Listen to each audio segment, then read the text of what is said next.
Hi, we have a mutual client and I thought the easiest way to go through things would be via a video as opposed to trying to put all this into an email or a text or even a phone call. I understand our client is coming back to see you very soon and start training again, which is absolutely fantastic. I'm just going to go through a few things from a kind of clinical point of view as to what's gone on. Apologies if it comes across as patronising or anything like that. That's sort of certainly not my intention. It's just about sort of doing the absolute best for our mutual client. So just to explain, he sustained a large full thickness rotator cuff tear back in October of last year. That was, I say, surgically repaired. Probably a libelous comment, but I don't think it was ever fully repaired. So essentially we are still managing a rotator cuff that isn't functioning as we would want it to function. So particularly it manifests itself as a sort of movement pattern whereby we don't get that drop down at the head of the humerus. So if you think particularly with regards to the rotator cuff, you've got supraspinatus, which is the one that runs along the top there, and it's its job to push down that head of the humerus as it rotates through the glenoid to get our arm all the way up. In addition, infraspinatus went, so that's the one that gives us that external rotation strength as well. So there's also a tear in that, and that you can feel is sort of functionally really quite weak.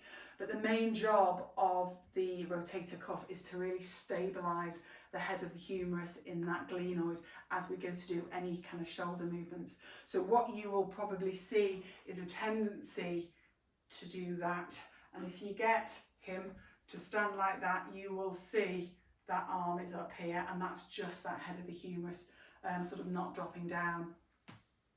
So it's just something we need to be mindful of, because if we're really facilitating that movement pattern, then he can end up just getting really quite sore. But also what we're sort of really trying to avoid is any rapid onset of osteoarthritis, because essentially that shoulder isn't tracking quite as we want it to. At the moment there's no real signs of that because range is really good, but it's just about you being a little bit aware. So as I say, obviously sort of you're a very experienced trainer, but sort of these are the things I would be mindful of. For a start, don't be afraid to prompt him to keep that down. Anything that involves free weights, doing anything overhead like that, I suspect he won't like, because that's the pattern that he's in. The weight of his arm at the moment is too heavy for him to lift up. So adding any load to it like that is just going to exacerbate things. So certainly free weights, anything above 90 degrees, I would look to avoid. What we do want to really work on particularly is stability around that scapula. So you know the rotator cuff come from the scapula, but we need really good scapular control to sort of allow the rotator cuff to activate when we want to and move sort of with their normal length tension relationships. And quite often you'll see kind of scapular problems. Now that's something I've been working on from a rehab point of view, but it would be brilliant if you can work on from a training point of view. So the kind of things which would be good to do is any kind of low row, so anything like that, and really focusing on getting retraction. Okay, so we're pulling down. So we're really working into your rhomboids, into your lower fibres of traps, into your mid fibres of traps, and then also from a protraction point of view into your serratus anterior. So that kind of thing is nice. Anything, that kind of thing is nice. Even things like your lat pull downs, particularly if he's got a little bit of assistance coming back up, that should feel quite nice, and he should be able to work on controlling that head of the humerus movement a little bit better if it's assisted up and then pulling down. And again, when you're going to pull down, it's really thinking about getting that retraction there. So anything like that would be absolutely brilliant. Bicep curls, obviously from that point of view, definitely get him working. It's a bit of a running joke that we're not quite sure where his biceps is. But sort of working into anything like that, absolutely brilliant. As I said, free weights from any kind of pec point of view will probably make him sore, but a better position to work on that will be in supine lying. So if we We lie down like this. When you're lying down from a load point of view, it's a little bit better. We're not sort of working against sort of gravity. So in that position, he can get his shoulder into a decent position, and then you can bring in the free weights to do any kind of pec work, shoulder press like that.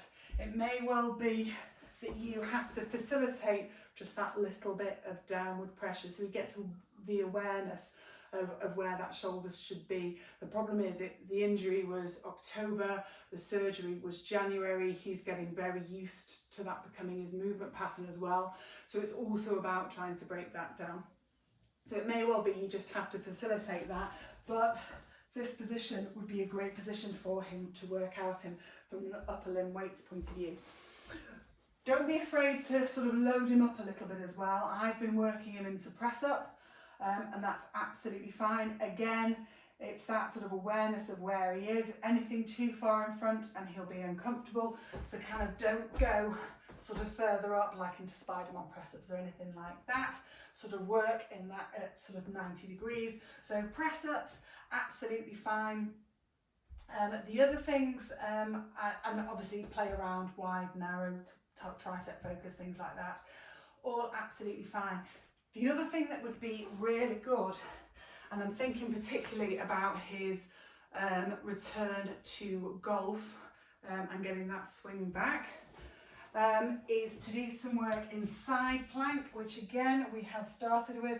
It's making sure he doesn't do that. So get that shoulder down, get his hips up, can he maintain that, and then start doing some thread the needle stuff. So we're getting that rotation and getting him to come right back more from a golfing point of view as well. So that'll be a nice one to work on. Obviously legs and cardio, I leave that entirely to your discretion.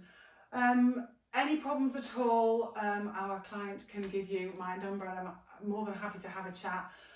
If there's something there that doesn't make sense, or if you're thinking, well actually we could do that, why the hell she said not to, by all means get in touch.